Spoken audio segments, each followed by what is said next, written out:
자, 오늘 하나님의 약속과 언약에 대해서 말씀을 나누고자 합니다. 여러분들 성경 말씀에 하나님의 약속이라는 단어는 굉장히 많이 보셨죠? 약속이 뭐냐라는 거예요, 첫 번째. 그 약속을 하나님께서는 왜 하시게 되었는가라는 것부터 시작해서 이 약속이 무엇이고 이 약속이 우리의 삶에, 우리의 믿음 생활에 어떻게 무슨 의미가 있는지라는 것을 말씀을 3주 동안에 걸쳐서 말씀을 살펴보겠습니다. 먼저 이 갈라디아서는 이 복음에 대해서 다양한 각도로 언급하는 것을 볼 수가 있습니다. 첫 번째로 우리가 1장에서 나눈 복음의 정의가 뭐였죠? 은혜와 평강이었습니다. 거저 주시는 은혜 안에서 평강을 누리는 게 복음이다. 다 기억나시죠? 예. 네. 그러면 오늘 갈라디아서 3장 15절부터 29절 말씀을 먼저 보시겠습니다. 자, 15절부터 한번 읽어볼까요? 형제들아, 내가 사람의 예대로 말하노니 사람의 언약이라도 정한 후에는 아무도 폐하거나 더하거나 하지 못하느니라. 이 약속들은 아브라함과 함께 그 자손에게 말씀하신 것인데 여럿을 가리켜 그 자손들이라 하지 아니하시고 오직 한 사람을 가리켜 이 자손이라 하셨으니 곧 그리스도라. 내가 이것을 말하노니 하나님께서 미리 정하신 언약을 430년 후에 생긴 율법이 폐기하지 못하고 그 약속을 헛되게 하지 못하리라. 만일 그 유업이 율법에서 난 것이면 약속에서 난 것이 아니니라. 그러나 하나님이 약속으로 말미암아 아브라함에게 주신 것이라. 네, 거기까지만 읽어보겠습니다. 이게 무슨 말씀입니까? 자, 먼저 우리가 이 하나님의 약속에 대해서 말씀을 나누려면 오늘 이 갈라디아서 3장 18절 말씀을 보세요. 만일 그 유업이 율법에서 난 것이 아니면 약속에서 난 것이 아니니라. 그러니까 이 유업, 인헤리턴스, 이따가 보면 상속, 어떤 재산 이런 것들을 뜻하고 있거든요. 이런 유업이 율법에서 났다는 거예요? 약속에서 났다는 거예요? 약속. 네, 약속에서 났다라고 얘기하고 있습니다. 그런데 하나님이 이 약속으로 말미암아 이 약속을 누구에게 주셨다고 그럽니까? 아브라함에게 주셨다 이렇게 나오고 있습니다. 자, 그렇기 때문에 여러분들 먼저 정신을 바짝 차리고 잘 들으셔야 되는데 하나님의 약속을 여러분들이 먼저 성경 말씀에서 하나님의 약속이다라고 하면은 무엇을 누구를 떠올려야 됩니까? 아브라함이에요. 여러분 아무나 하나님의 약속이 아닌 거예요. 아브라함에게 주신 것이 하나님의 약속이다 이렇게 얘기하고 있어요. 그러니까 이 하나님의 약속을 공부하려면 뭐를 누구에게 주신 약속을 먼저 공부해야 되는 거예요? 아브라함. 예, 맞습니다. 아브라함에게 주신 하나님의 약속이 뭐냐? 그것을 뜻하고 있고요. 또 16절 말씀에서 이 약속들은 이렇게 얘기하고 있어요. 이 약속들은 아브라함과 그 자손에게 말씀하신 것이다 이렇게 얘기하고 있어요. 그러니까 아브라함에게 주신 약속은 아브라함 한 사람 또 그 자손에게 준 것만이 아니고 누구에게 줬다고요? 그 자손에게 주었는데 여럿을 가리켜 그 자손들이라 하지 아니하고 오직 한 사람을 가리켜 자손이라고 그런다 이렇게 얘기하고 있어요. 자, 여러분들 그러니까 아브라함의 자손은 누구예요? 그러니까 자손들이라 하지 않았다라는 거예요. 복수로 하지 않았다라는 얘기예요. 아시겠습니까? 그러니까 하나님의 자손, 아브라함의 자손이라고 그러면 누구냐? 오직 한 사람을 하시는 건 누구냐? 예수 그리스도. 할렐루야. 아멘. 그러니까 이스라엘 자손이 약속의 자손들이에요? 아닌 거예요. 그러니까 육적으로 아브라함의 어떤 혈통으로부터 쭉 태생한 그런 사람들이 자손들이 아니고 무슨 얘기인지 아시겠죠? 예. 오직 한 사람, 아브라함의 혈통으로부터 나온 오직 한 사람, 그 사람이 아브라함의 자손이다 이렇게 얘기하거든요. 이해가 되시죠? 저 구체적으로 일단 말씀을 나누겠습니다. 벌써부터 흥분되니까 좀 보시죠. 자, 그러면 먼저 하나님께서 왜 약속을 하셨을까? 라는 것부터 살펴봐야 될 것 같습니다. 굳이 왜 약속과 언약을 하실 필요가 뭐가 있으신가? 라는 것을 우리가 알아가야 되겠죠. 전능하신 하나님께서 뭐 못하실 것이 뭐가 있어서 이 약속이라는 형태를 취하셔서 아브라함과 그 자손에게 이 약속을 주신 거냐 이 얘기예요. 제 말씀은. 자, 그러려면 아브라함 이전에 어떤 역사적 배경들이 있었는지 어떤 사건들이 있었는지를 살펴보는 것이 중요하겠죠. 네. 그래서 제가 잠깐 정리를 해보면 먼저 이 아브라함이 나타나기 전에 아담 시대부터 쭉 보면 아담의 시대 때에는 하나님과 완전한 교제를 이루어갔어요. 그죠? 그런데 죄가 들어옴으로 인해서 우리는 인간이 어떻게 했어요? 본성이 변화된 거예요. 죄성으로 변화됐다 이 말이죠. 그것이 첫 번째 어떤 사건이 일어난 겁니다. 그렇게 됨으로써 우리 인간과 하나님이 분리가 됐어요. 서로 화목하고 교제하고 사귐이 있고 이랬었는데, 친밀했었는데 서로 떨어지게 되고 서먹한 관계가 되고 이 벽이 생겼다 이 말이죠. 그러므로 인해서 우리 인간들은 어떻게 됩니까? 첫 번째 살인을 하게 됩니다. 사람을 죽이게 돼요. 결국 인간의 죄악이 막 너무너무 심하고 심해져 갖고 어떤 일이 일어납니까? 노아의 홍수가 일어나요. 자, 노아의 홍수는 어떤 걸 의미합니까? 다시 시작하는 것을 의미해요. 다 모든 것을 쓸어버리시고 다시 하나님의 창조의 새로운 시작을 하시겠다라는 그런 뜻을 갖고 있어요. 그래서 노아와 그의 가정을 남기시고 다 싹 홍수로 멸하십니다. 그러면서 여러분들이 잘 아시는 노아하고 언약을 맺으시죠. 자, 약속과 언약에 대해서 항상 따라다니는 단어가 있어요. 약속과 언약. 약속이라는 단어가 있고 뭐가 있습니까? 언약이라는 단어가 있어요. 커버넌트. 이 약속과 언약은 그러니까 틀린 거예요. 완전히 틀린 거예요. 틀린 거. 자, 이따가 더 자세하게 말씀해요. 그러니까 노아에게 하신 약속은 뭐예요? 홍수가 하고 나서 약속은 뭐예요? 하나님의 약속은. 어휴, 예, 집사님 할렐루야. 예. 다시는 물로 심판하지 않겠다라는 약속이에요. 예, 그것은 약속입니다. 약속. 그래서 그거를 보증한 것이 뭐예요? 무지개입니다. 무지개. 그러니까 약속을 하시는데 언약은 뭐냐? 이 약속을 무르거나 파하거나 변치 않게 하는 어떤 보증하는 거, 계약하는 거, 이것이 바로 언약이에요. 아시겠죠? 그러니까 약속을 더 확실하게 보증하는 것이 언약인 거예요. 이런 거죠. 약속은. 집사님, 내가 커피 한 잔 사드릴게요. 이건 뭐예요?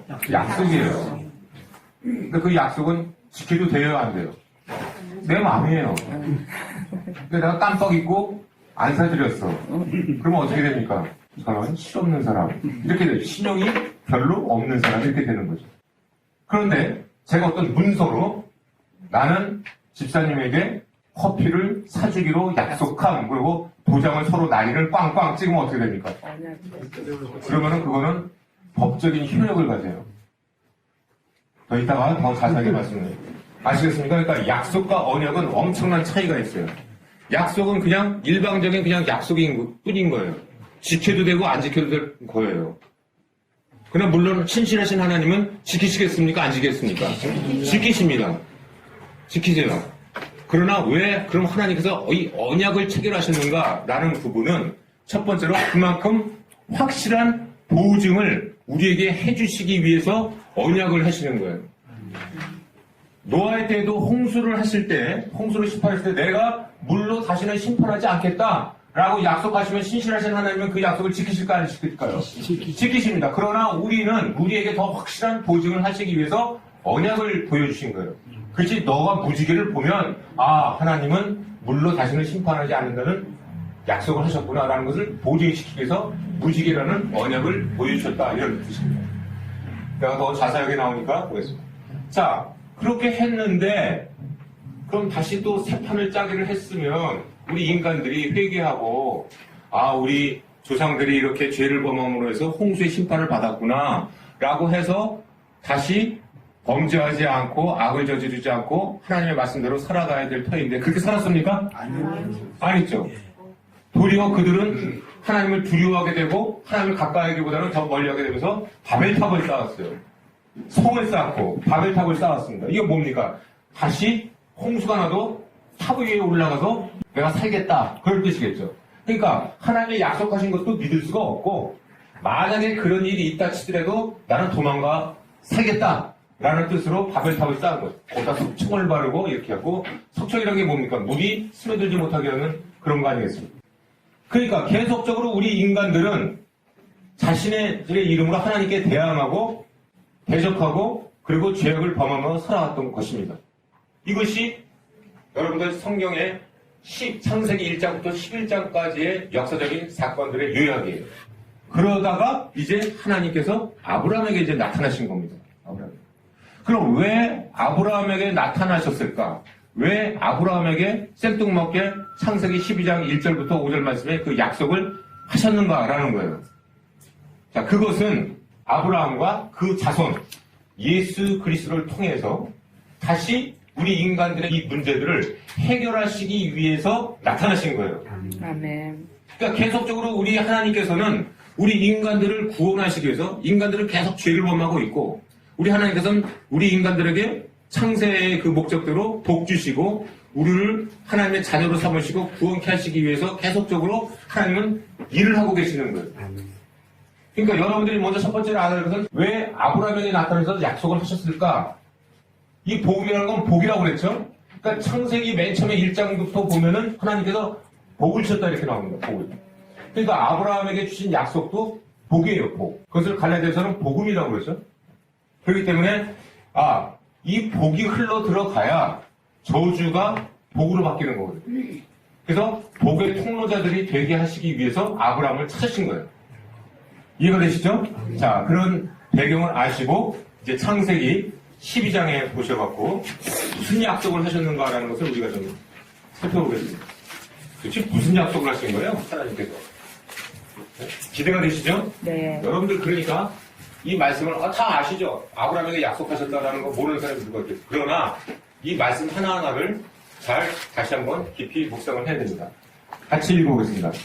여호와께서 아브라함에게 이르시되 너는 너의 고향과 친척과 아버지의 집을 떠나 내가 네게 보여줄 땅으로 가라. 네. 자, 약속의 첫 번째는 뭐였습니까? 무슨 약속을 하세요? 땅을 지시할 땅. 땅 얘기가 나와요. 이따가 갈라디아서고 이제 이 말씀을 매칭을 하겠습니다만은 이 땅은 한마디로 얘기하면 유업을 얘기하고 있습니다. 땅 얘기하는 거예요. 땅. 아브라함이. 여러분들 상식적으로 아브라함이 지금 뭐 땅이 없어요? 네? 땅이 없습니까? 땅이 있죠? 네. 그럼 이 땅은 지금 무슨 땅을 의미하고 있어요? 가나안 땅이죠? 내가 지시하는 땅이 가나안 땅이에요. 가나안 땅은 그러니까 뭐를 하고 있습니까? 성경이 항상 앞에 항상 반응과 시처럼 엮여서 나오는 말씀 있잖아요. 적과 꿀이 흐르는 땅이에요.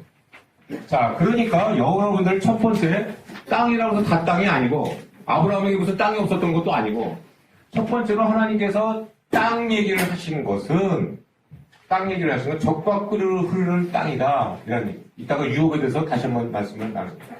그러니까 이 부분은 우리에게 부요와 풍요를 의미하고 있어요. 여러분들 그 정탐꾼들이 가나안 땅에서 이따가 민수기 13장 말씀을 보면 뭐를 메고 옵니까? 포도송이하고 무화과 열매를 메고 오는데 얼마나 무거운지 양쪽으로 이렇게 메고 왔다 이렇게 나와요. 여기다 포도 그냥 뭐 이렇게 안고 오면 되는 거지 두 사람이 낑낑 메고 있고 얼마나 이 적과 꿀이 흐르는 땅이면은 이 열매가 과일을 얘기하고 있거든요. 과일을 이따가 무슨 말씀 드리는데 그만큼 굉장히 그 땅이 부유하고 풍요한 땅을 의미하고 있어요. 자, 그것이 첫 번째 약속. 그러니까 여러분들 아브라함에게 주신 그 약속이 복이라고 그랬죠? 너는 그래서 복이 될지어다 이렇게 얘기하고 있어요. 복이 될지어다. 그러니까 많은 사람들이 많은 또 목회자님들이 이것만을 강조해요. 하나님이 주신 약속, 복은 풍요로운 땅. 근데 우리 하나님께서 주신 약속이 우리가 이 땅에서 풍요로움을 누리는 것만 주신 것이 아니다라는 거예요. 이것뿐만이 아니다라는 거예요. 아브라함에게 주신 복이, 약속이. 자, 2절을 보면요. 뭐가 나옵니까? 내가 너로 큰 민족을 이루고 네게 복을 지어 네 이름을 창대하게 하리니 너는 복이 될지라 이렇게 얘기합니다. 자, 그러니까 두 번째 약속은 뭐가 나옵니까? 두 번째 약속은 복이 될지. 큰 창대 이런 얘기가 나와요. 이게 뭐야? 이스라엘 민족이 그냥 너는 이제 앞으로 인구가 중국만큼 이렇게 막 어마어마하게 큰 라지를 뜻합니까? 빅을 뜻하나요? 아니에요. 이 NIV 성경 보면은 큰 창대가 똑같이 어떤 영어 단어를 쓰고 있냐면 great라는 단어를 쓰고 있어요. great. 위대하다라는 거예요. 위대하다. 네가 위대한 사람이 될 것이다. 위대한. 그러니까 위대한 great라는 뜻은 모든 질적인 양적인 걸 다 뜻하고 있어요. 그러니까 우리 하나님께서 아브라함에게 주신 이 약속에는 두 번째가 뭐가 있냐면은 이 부유와 풍요뿐만 아니고 위대함. 여러분들 이 땅에서 배부르고 잘 먹고만 잘 사는 게 소원입니까? 아니요. 네. 내 자녀가 어떻게 되기를 원하세요? 위대한 사람이 되기를 원하세요. 그래서 어렸을 때 여러분들 각 가정에 보면은 애들 꼭 뭐 사줬어요?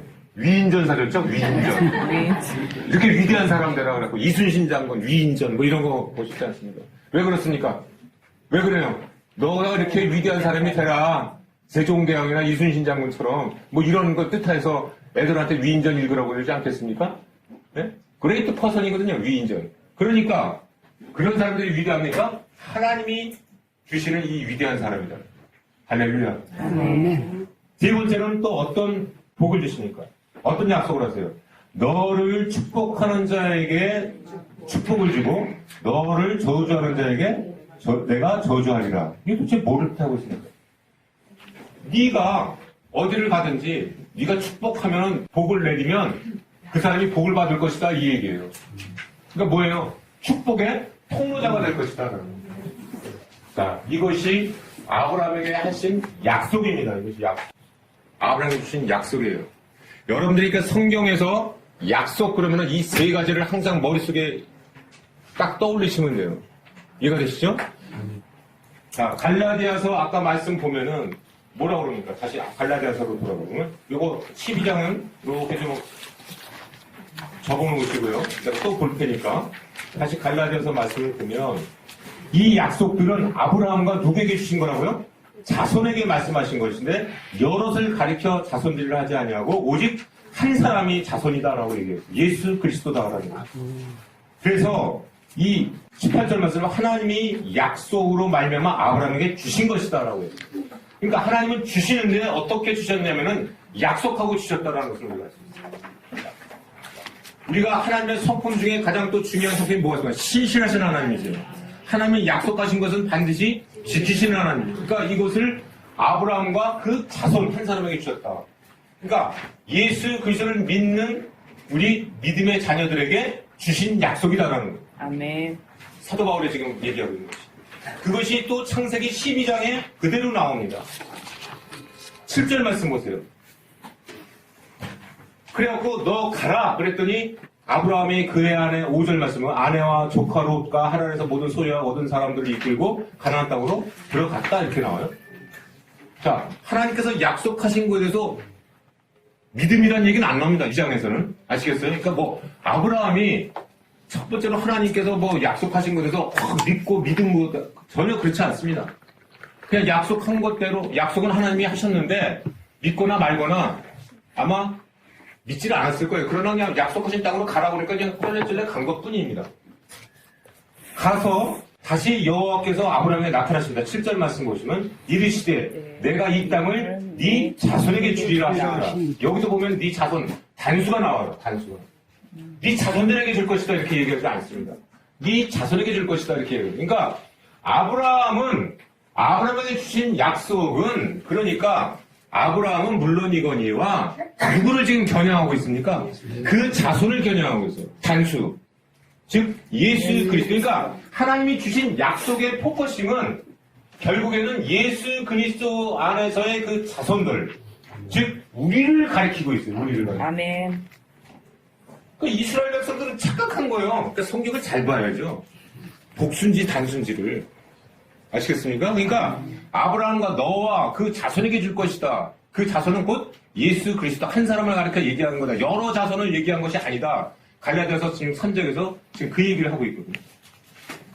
그러니까 여러분들이 아브라함 공부하고 약속 공부하는 것이 그냥 따로따로 공부가 아니고 이것이 지금 누구에게 주시는 약속이에요? 예, 예수 그리스도 안에 있는 자들에게 주신 약속이다라는 것을 우리가 알아야 돼요. 아멘. 약속이 뭐냐 도대체? 아무거나 약속입니까? 아니요. 아브라함에게 주신 약속이 우리의 약속이에요. 그래서 다시 정리해보면은 뭡니까? 땅. 적과 꿀이 흐르는 땅. 뭐 아브라함이 땅이 없었습니까? 있어요. 그러나 적과 꿀이 흐르는 땅. 이것은 부유와 풍요로운. 두 번째로는 great 퍼센이다.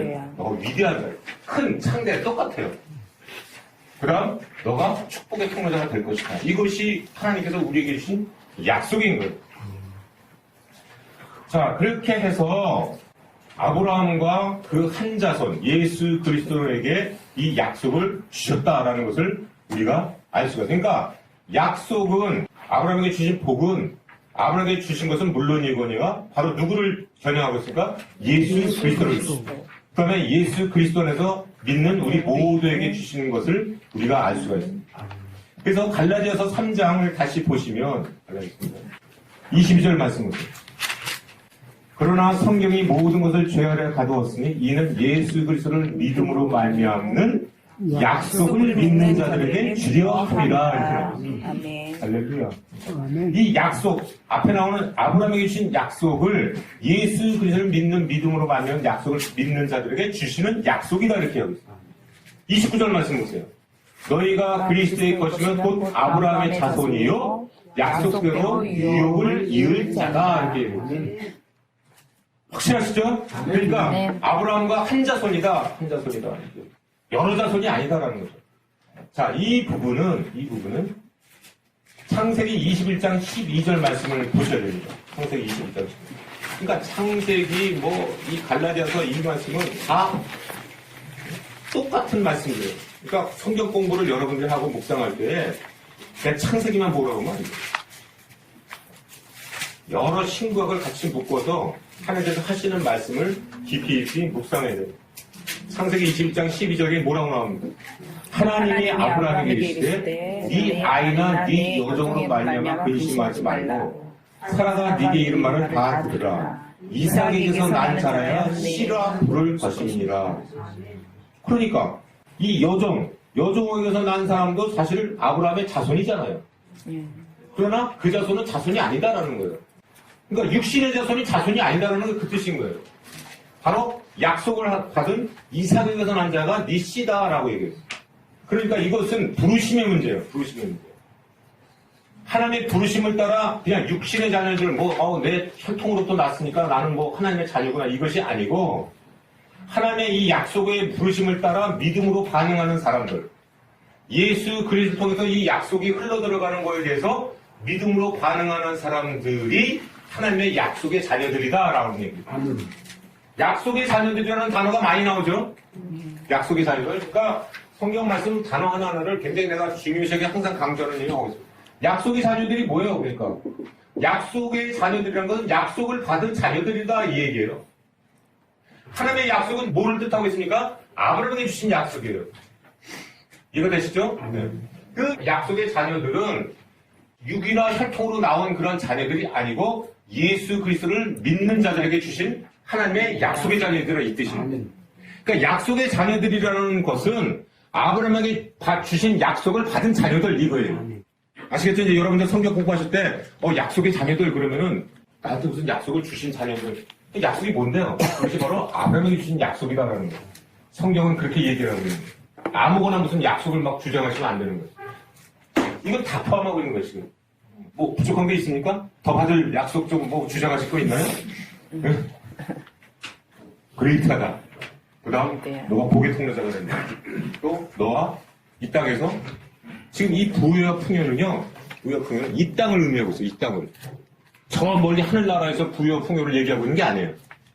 이 땅에서 여러분들의 삶이 부유와 풍요를 누릴 수 있다는 거예요. 자, 그러면, 두 번째로. 언약은 뭐냐, 이게? 언약. 언약은 왜 뭐냐, 이거예요. 그것이 갈라디아서 말씀. 오늘 정신없죠? 계속 창세기 갔다 다시 갈라디아서 갔다 하니까. 자, 갈라디아서 3장 15절 말씀을 보겠습니다. 형제들아, 내가 사람의 예대로 말하노니 사람의 언약이라도 정한 후에는 아무도 패하거나 더하거나 하지 못하느니라. 무슨 말씀이에요? 여기서 갑자기 이제 언약 나왔어요. 약속이 나오고 언약이 나왔단 말이죠. 언약이라는 건 뭐라는 얘기예요? 형제들아, 그러니까 for example, 사람의 예, 너네들이 살아가는 그런 방식에서 내가 예를 들어서 얘기하는데 이런 뜻이에요. 사람의 예인데 뭐라는 거예요? 너희들이 계약을 하게 되면 언약 아시겠어요? 언약을 정한 후에는 패하거나 더하거나 해요 못해요? 못한다. 여러분들이 예를 들어 내가 집을 사겠다. 집사님 집 살게요. 그러면은 그냥 그건 약속이에요. 그냥 살 것이다 그러는데 이제 오늘 저하고 나하고 계약서를 씁시다 그러고 계약금 얼마 내고 서로 도장 빵빵 찍으면 어떻게 돼요? 내가 안 사면 어떻게 돼요? 내 보증금 뛸게요 안 뛸게요? 뛸게요. 내 돈 내놔 그래도 나는 법적으로 보호받을 수 있어 없어요? 없어요. 이거는 계약을 파기한 거기 때문에. 이해가 되십니까? 그러니까 패하거나 더하지 못한다. 너가 사람의 이해, 포기잼플을 봐도 다 알지 않느냐 이 얘기. 이해가 되십니까? 아멘. 그러니까 이 약속들은 이렇게 하면서 이제 언약 얘기가 나오고 약속 얘기. 그러니까 이 언약은 패하거나 더하지 못하는 계약이다라는 거예요. 계약. 자, 그러면 왜 이 언약이라는 단어가 나왔는가라는 것을 우리가 살펴볼 필요가 있습니다.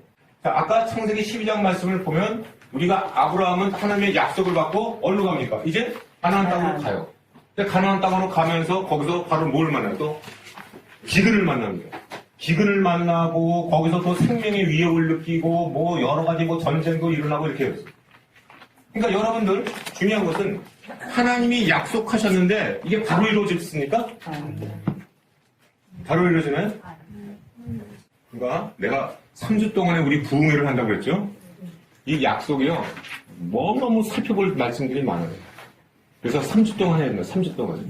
3주 동안 해야 되는데 여러분들 그러니까 약속에는 미리 땡겨서 미리 말씀을 좀 예고표를 좀 하겠습니다.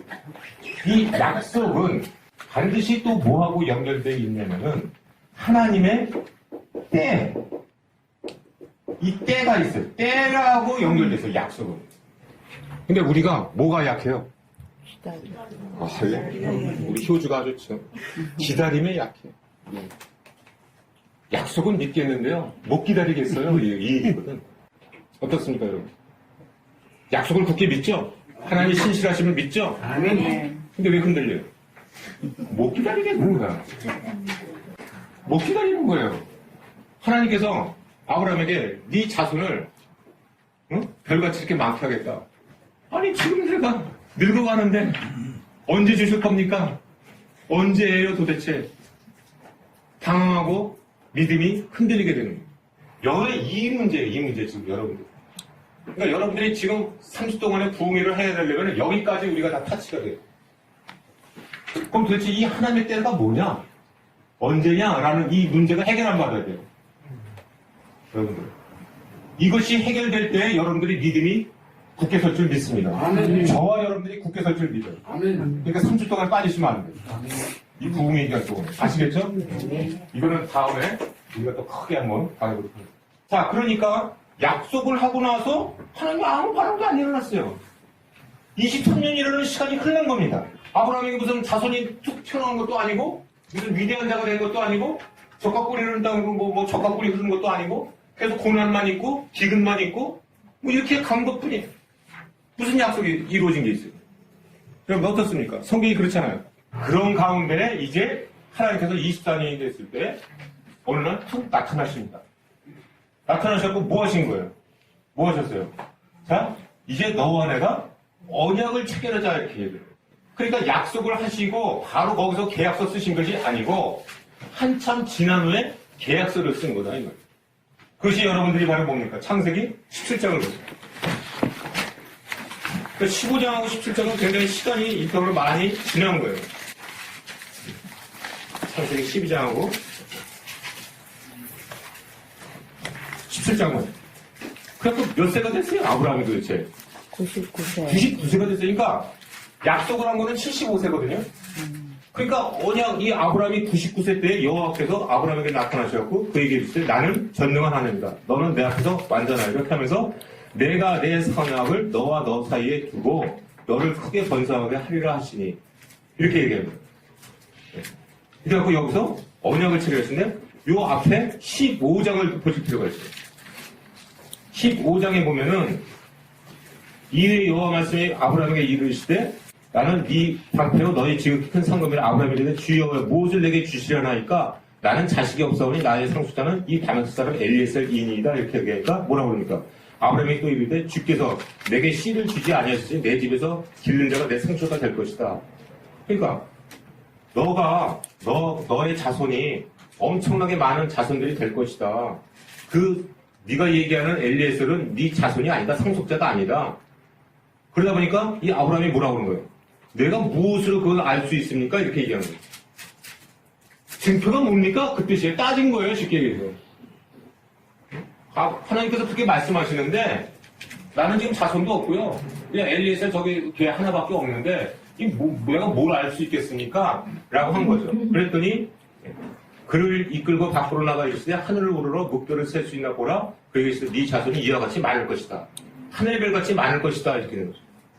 이때 아브라함이 여호와를 믿었다. 이렇게 이 말씀을 믿었다. 그래서 그거를 의로 여겼다. 이렇게 얘기해요. 그러고 나서 12절부터 18절 말씀까지 보면은 아브라함이 깊이 잠들었을 때 어떻게 됩니까? 그 앞에 보면은 나를 위하여 3년 된 암소와 3년 된 암염소와 3년 된 숫장과 산비둘과 집비둘기 새끼를 가져가고 그것을 어떻게 합니까? 다 중간을 쪼개갖고 마주대해갖고 이렇게 해라 라고 있어요. 그러고선 하나님의 임재하심의 불로 그 불이 지나갑니다. 그러니까 하나님께서 자 정리해보면은 이렇게 세 가지 약속을 하시고 창세기 여기 12장이죠.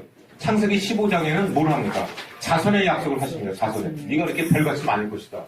그랬을 때 이 아브라함이 뭘 갖고 내가 그것을 믿겠습니까? 뭐가 증표가 뭡니까? 라고 했을 때 이 짐승의 반을 잘라서 놔라. 이렇게 하고선 거기서 불로 임재가 임합니다. 그러니까 이 짐승을 둘로 쪼갰다. 라는 부분이 이제 피의 계약이거든요. 피의 계약. 그러니까 이 언약을 체결하는 데 있어서는 제가 거기서 유명한 건 세 가지가 있습니다. 구약시대 때 그 이스라엘 백성들이 팔레스타인 쪽에서의 어떤 계약성들은 세 가지가 있습니다. 제일 약한 게 뭐냐?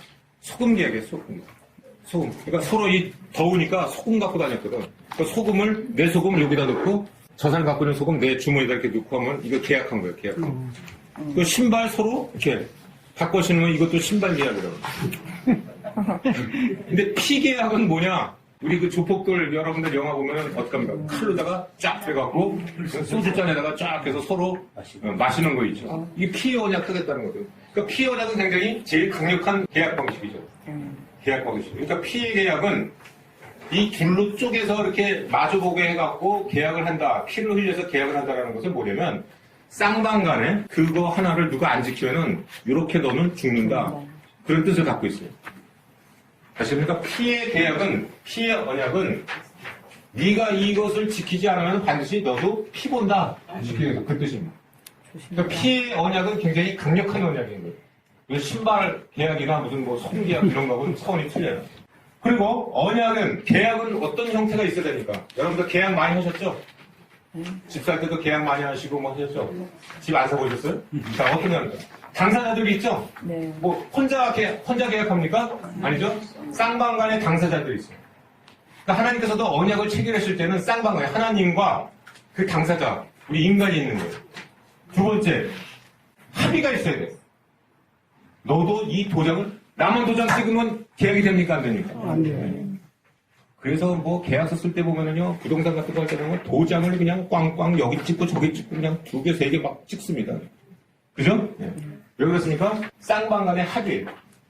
지키지 않으면 어떻다는 거예요? 너가 책임이 있다는 거예요. 언약의 당사자가 책임과 의무가 생겼다. 여러분 여기서 중요한 사건이에요.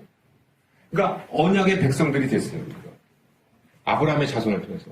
언약의 백성들이 됐으면 우리에게 뭐가 지금 요구되고 있어요? 뭐가 요구되고 있어요? 큰 소리로. 약속만 꿀만 따먹고 말 겁니까? 아닌 거예요. 여러분. 자, 언약의 백성들이라는 것은 언약의 백성들이 됐다는 것은 무엇을 우리에게 뜻하고 있냐면 책임과 의무가 따라요. 하나님의 자녀로서의 책임과 의무가 따르게 됐습니다. 왜 그렇습니까? 하나님의 이 약속을 언약으로다가 체결하셨기 때문에 하나님은 말할 것도 없고 우리 인간에게도 뭐가 있어야 되는 거예요? 이 약속한 거에 대한 어떤 책임과 의무가 있다라는 거예요. 왜? 피의 언약을 서로 체결했기 때문이다라는 거예요. 아멘. 그러니까 여러분들이 많은 사람들이 신앙에 어떤 자유가 있다고 그래. 웃기는 얘기예요. 여러분 잘 들어보세요. 내가 뭐 믿을 때 믿을게요. 지 맘인 줄 알아?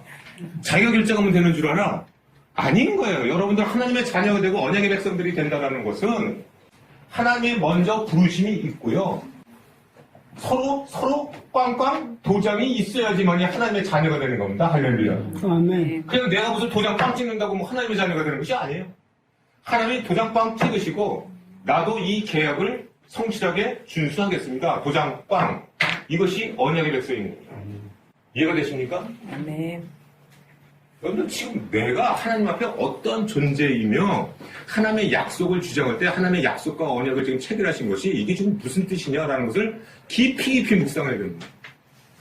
나에게 도대체 어떤 책임과 의무가 있는 것인지 하나님 앞에 이 피의 언약을 체결한 하나님의 자녀로서 내가 어떤 생각을 갖고 살아가야 되는 것인지 여러분들이 집문서를 내가 도장을 꽝 찍으면은요 밤잠 못 자실 겁니다. 이거 안가 봉건당 이거 이 돈 뜯기고 잘못하면 감옥 갈 수도 있고 그러면서 하나님과 이 계약 체결한 것에 대해서는 왜 그렇게 여러분들은 간과하십니까? 저와 여러분들 쉽게 생각하고 그래요. 집사님 말씀 쉽게 생각하고 아무것도 아니라고 생각하는 거예요. 그래서 또 예고편을 얘기할 수밖에 없어요. 너무 방대해요. 그래서 새 언약을 체결하십니다. 새 언약이 나와요. 새 언약이. 첫 번째 언약은 그럼 누구하고 체결하신 거예요? 아브라함하고 체결하셨어요. 하나님은 그래서 신실하게 지켜가셨어요. 근데 우리 인간은 그 언약을 지켰어요? 안 지켰어요? 안 지킨 겁니다. 아까 언약은 항상 쌍방간이 필요하다고 그랬죠? 쌍방간. 그래서 인간으로서 다시는 언약을 파악하지 않는 한 인간이 나타나신 거예요. 다시는 이 언약을 체결하는 데 있어서 다시는 이 실조각처럼 하나님의 언약 태경한 것을 갖다가 그냥 건 신발자처럼 취급하지 않는 그런 신실하신 한 인간이 나타나신 겁니다. 그 인간하고 다시 피의 언약을 체결하신 것이 새 언약인 거예요. 예수 그리스도의 피의 언약이 바로 그 뜻입니다. 여러분들 그러니까 이 언약 체결하는 것이 얼마나 하나님께서 간절하게 신실하게 이 약속을 이루어 가시느냐라는 것을 우리에게 보여주고 계시고 우리 또한 이 하나님의 언약의 백성으로서 어떤 삶을 살아가야 될 것인가를 보여주는 것이 하나님의 약속과 언약인 거예요. 아멘. 여러분들 그러니까 계약하는 것을 한번 생각해 보세요. 얼마나 여러분들 두렵고 떨림으로 계약을 하시니까 꼼꼼하게 보고 또 보고 또 보고 뭐 문제가 있는지 없는지 보고 또 보고 하고 여러분들 계약하지 않습니까? 하나님의 계약이 지금 이런 거예요. 언약이 이런 겁니다. 자, 그래서 하나님의 피의 언약을 보도록 하겠습니다. 피의 언약 체결이에요. 그래서 하나님께서 짐승을 약속에 대한 의문을 가졌기 때문에 하나님께서 이 언약을 체결하시는 거예요. 창세기 15장 8절 보면 아브라함이 이 약속하신 땅을 무엇을 받을 것인지 의문을 품을 때 하나님께서 피의 언약을 체결하셨어요. 창세기 15장 9절에서 21절까지. 그래갖고 짐승을 서로 쪼개갖고 마주대하게 해서 서로 끝까지 신뢰를 가지고 충성스럽게 지지주를 결심하는 이 계약 형태가 바로 언약인 거예요. 그리고 여러분들이 이 언약의 백성들이 됐다는 것은 뒤쪽으로 가는 짐승처럼 내가 만약에 이 언약을 지키지 않으면 죽어도 합당하다. 우리 하나님께서도 마찬가지로 내가 이 약속을 지키지 않는다면 우리 하나님이지만은 하나님께서도 목숨 걸고 이 언약을 지키시는 분이심을 믿으시기 바랍니다. 아멘. 그리고서는 하나님께서 임재하심으로 횃불이 그 가운데로 하나님의 임재를 진행하는 겁니다. 그럼 우리 인간도 그래서 창세기 17장 말씀 보면은 이제 피의 할례 의식을 행하라고 그럽니다. 여러분들.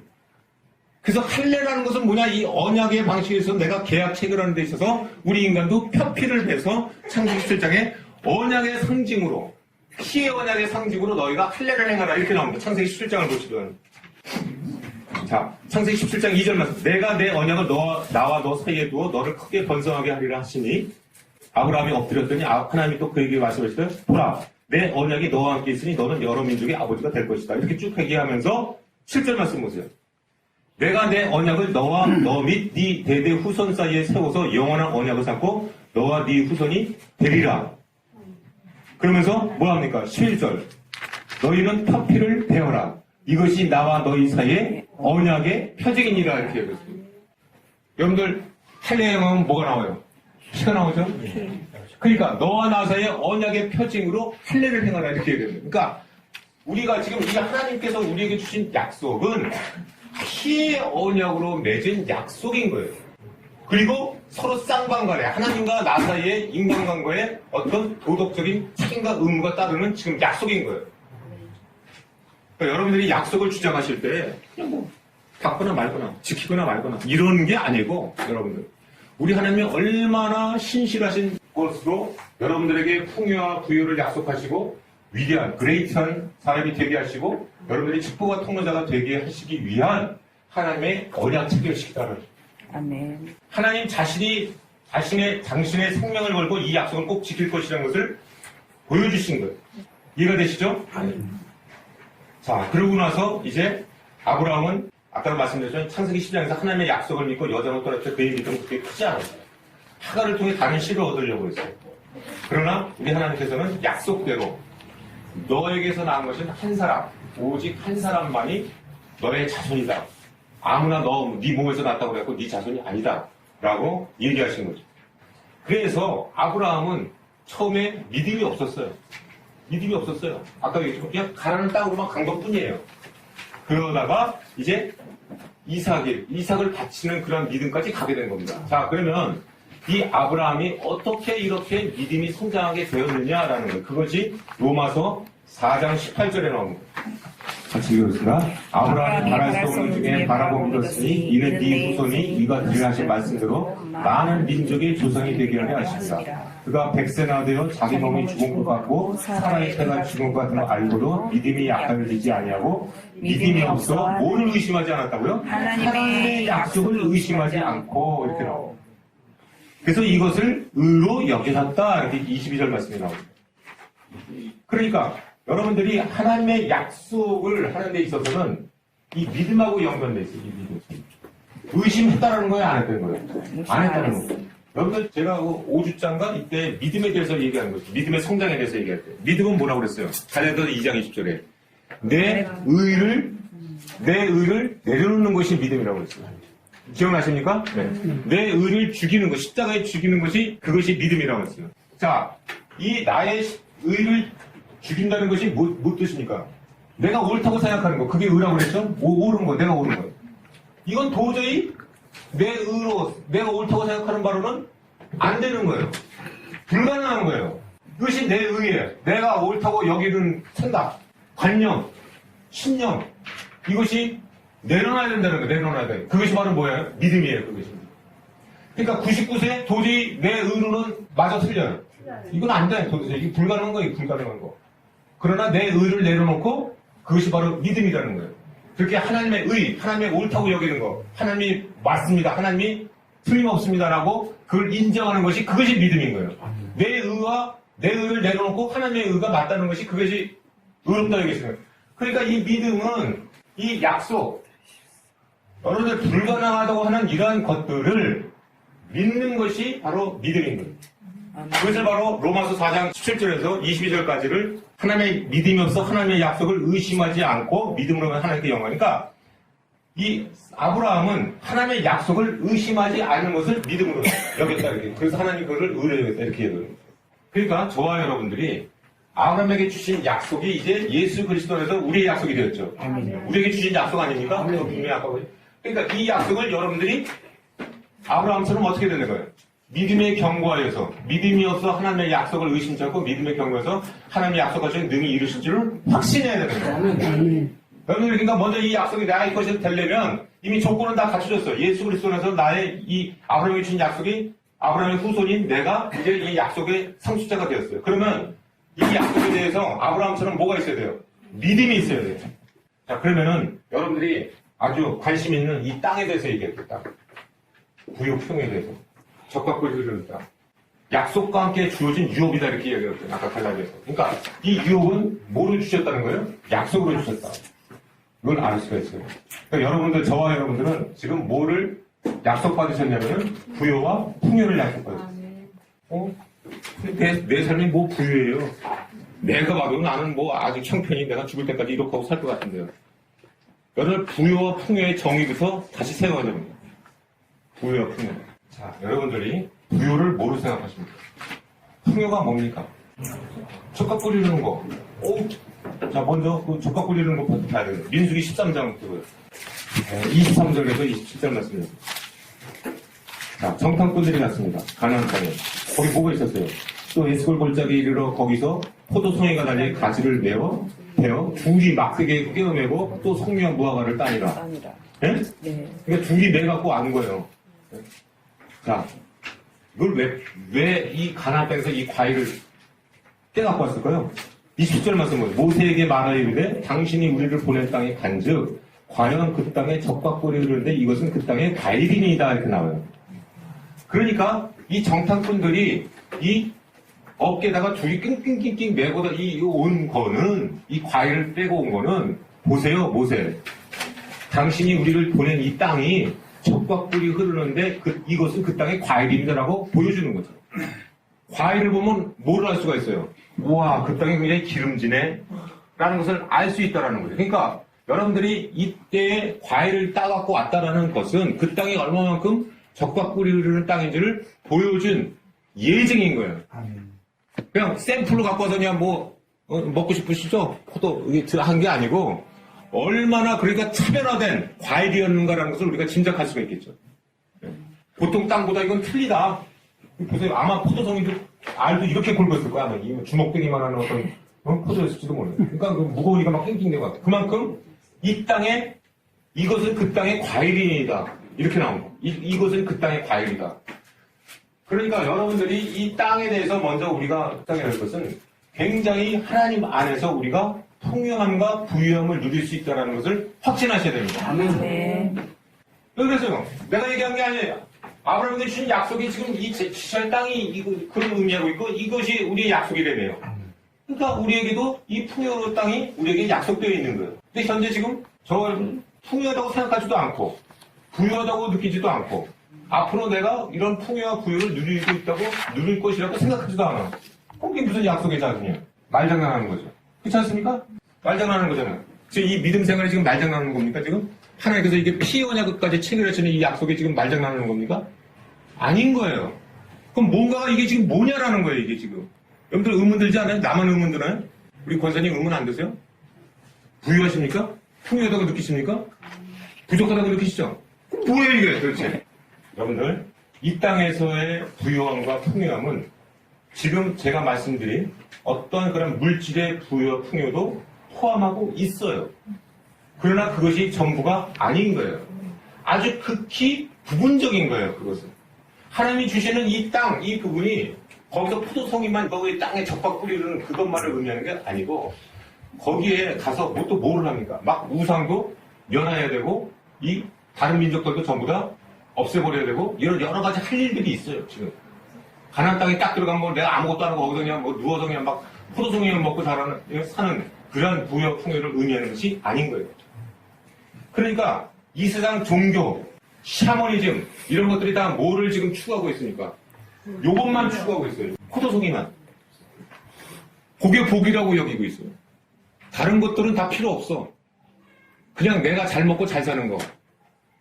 부족함이 없고 잘 먹고 잘 사는 거. 이것이 나의 부유와 풍요라고. 그러나 성경은 이것은 극히 일부분인 거예요. 내가 정말로 부족함이 없다고 하는 것은 어떤 부유와 풍요냐? 하나님이 그 우리에게 주시는 부유와 풍요의 정의는 뭐냐? 시편 23편을 의미하는 거예요. 그것이 다윗이 고백한 거예요. 같이 한번 읽어볼까요? 여호와는 나의 목자시니 내게 부족함이 없으리라. 네, 거기까지. 부족함이 없대요. 하나님은 나의 목자시기 때문에. 부족함이 없다라는 게 부유거든요. 그러니까 여러분들이 부유의 정의에 있어서 먼저 하나님만으로 내가 부유함을 누려야 되는데 여러분들 지금 부유의 정의가 잘못되어 있는 거예요. 부유와 풍요가 그냥 물질. 물론 물질이 포함되어 있다니까요. 그러니까 물질만을 또 간과해버리고 그거는 부유가 아니야 이렇게 여기는 것도 그것도 이단이에요. 그것도. 그러나 그것만 추구하는 것도 그것도 이단이에요. 그러니까 이것은 아주 극히 일부분인 거예요. 여러분들. 제가 이때 이 하나님의 때에 더 풍성한 제가 말씀을 드리겠습니다. 아주 복 받으셨어요. 여러분들. 빠지시면 안 돼요. 오늘 제가 팁을 하나 드릴 테니까 굉장히 제가 진리를 발견한 겁니다. 그러니까 여러분들 이게 하나님이 주신 복이구나라는 걸 여러분들 깨달아요. 자, 왜 다윗이 그런 말씀합니까? 그가 나를 푸른 풀밭에 누이시고 쉴만한 물가로 인도하시는도다. 여기서 그러니까 여호와는 나의 목자심으로 인해서 내가 부족함이 없다라는 고백이 있는 그런 믿음이 되는데 왜 그러냐면 그분이 나를 푸른 토장 쉴만한 물가로 인도해 가시는 분이시다라는 거예요. 그렇기 때문에 내가 하나님이 인도하시는 대로 내가 따라가면 그 안에는 풍요와 공유가 약속되어 있어요. 이 부요에 대해서 누가복음 말씀을 보여요. 그래서 한 주간 동안에 누가복음 12장을 깊이 해서 묵상하시기 바랍니다. 그러니까 마태복음 6장 33절 말씀이 굉장히 우리에게는 익숙해져 있는데 저는 이 누가복음 12장을 발견하면서 무릎을 탁 쳤고요. 아, 여기에 하나님의 이 비밀이 숨겨져 있구나라는 것을 깨닫게 됐어요. 그러니까 이 누가복음 12장이 굉장히 중요해요. 자, 누가복음 12장은 결국에는 끝에 부분에 그 얘기입니다. 너희를 먼저 그의 나라와 그의 의를 그러면 이 모든 것을 너희에게 더하시다. 이거 다 아는 말씀이에요. 근데 이 배경이 쭉 거슬러 올라가는 게 12장이에요.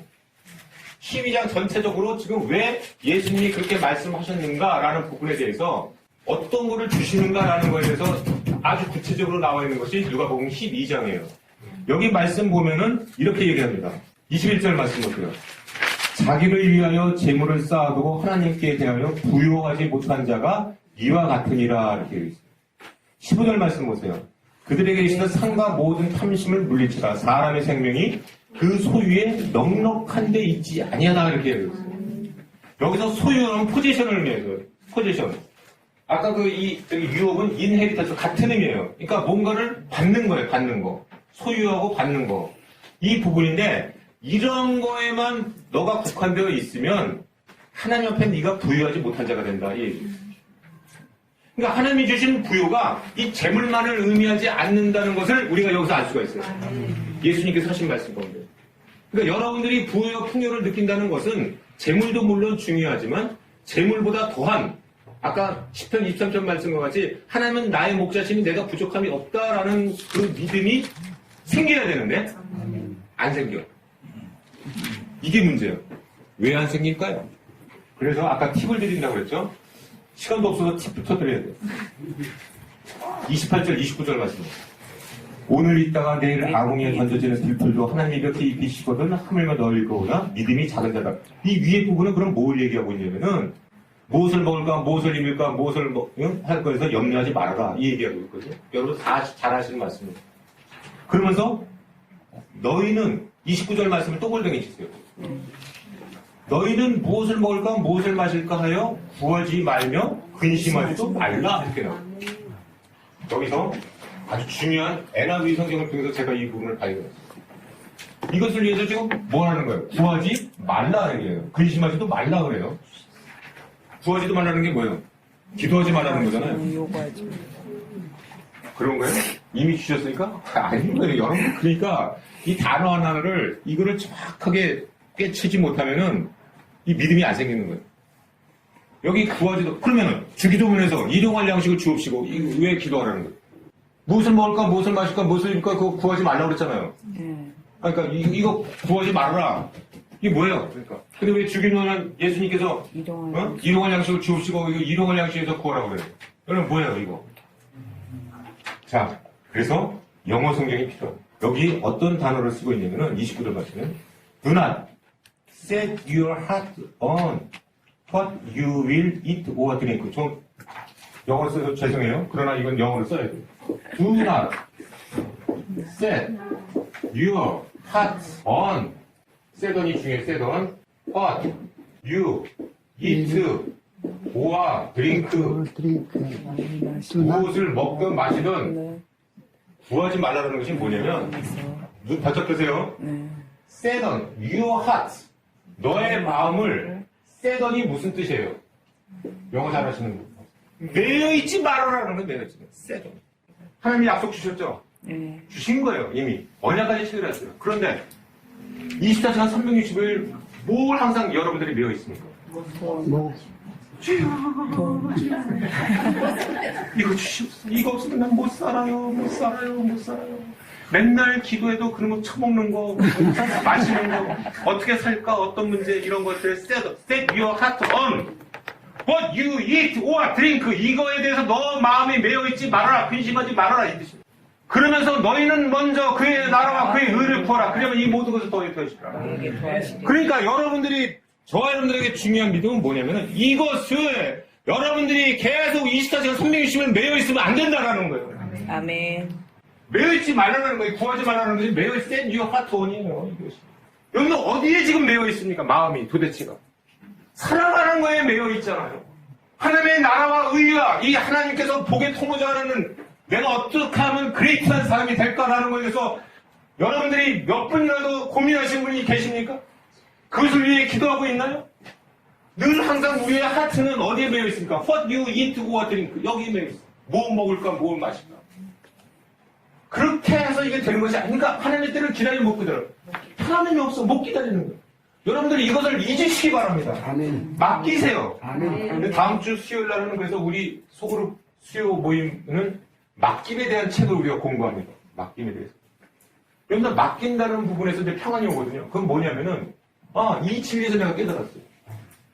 이제 여러분들이 그걸 하나님의 때에 맡기시면 그 모든 것들은 이루어지는 겁니다. 아멘. 하나님의 때에 이루어지는 거예요. 아멘. 여러분들이 매일매일 거기에 마음이 매여갖고 뭘 먹을까 뭘 마시니까 한다고 그러니까 해결되는 것이 아니다라는 거죠. 아멘. 늘 항상 우리는 하나님의 이 복의 통로자로서 큰 위대한 사람이 되기 위한 이미 부여 풍요는 약속하셨기 때문에 여러분들이 무엇을 먹을까 무엇을 마실까에만 매여있지 말아라라는 거예요. 근심하지도 말라라는 거예요. 그것은 이미 하나님께서 너희가 먼저 그의 나라와 그의 의를 구하면 이 모든 것을 너에게 애도하시겠다는 거예요. 더하시겠다는 거예요. 아멘. 왜 우리의 관심이 먹는 거에 이런 거에 지금 어떻게 사는 거에만 매여 있느냐라는 거예요. 힘이 나십니까? 믿음이 생기십니까? 아멘. 어떻게 해결되는 건지 이제 솔루션을 찾으셨습니까? 이겁니다, 이거. 그래서 제가 누가복음 12장을 일주일 내내 묵상하시기 바랍니다. 그래야 다다음 주에 우리 부흥에 같이 이거 큰 기쁨을 누릴 수가 있습니다. 그렇게 되면 그렇게 조바심이 안 나요. 조바심이 안 나고 하나님의 때에 맡겨드릴 수가 있는 거예요. 그리고 내 마음이 어디에 매여 있을까라는 것이 이제 해결책을 얻게 되는 겁니다. 말씀을 맺겠습니다. 이제 우리에게 무엇과도 비교할 수 없는 풍요와 부유와 만족이 있을 줄 믿습니다. 아멘. 이제 세상은 어떻게 했냐? 내 몸을 위해서 성공과 조건을 꾸며는 이 가짜 인생을 살아온 거예요. 이제 하나님이 주신 이 약속, 아브라함이 주신 이 약속이 나의 약속이 되었고 그것을 보증하시기 위해서 언약까지 피해 언약까지 체결하셨어요. 그러면 이거에 대해서 약속을 이미 우리에게 주신 이 약속을 주장하면서 여러분들이 어디에 이제 내가 매여야 되는가, 내 마음이 어디를 향해서 이 복을 누려야 되는가라는 것은 이미 예수님께서 이렇게 말씀을 통해서 해결까지 주신 거예요. 아멘. 이제 여러분들은 이제 이 부여 풍요를 누리시기만 하면 되는 겁니다. 아멘. 여러분들 원하시는 거 있습니까? 다 하나님께 맡기시기 바랍니다. 아멘. 여러분들이 거기에 마음이 매이시면 안 돼요. 그것은 아주 극히 일부분인 거예요. 부여 풍요의 일부분인 거예요. 하나님 때에 맡기시면 여러분들에게 뭐가 찾아오냐면 평안이 찾아옵니다. 아멘. 평안이 찾아오게 돼 있어요.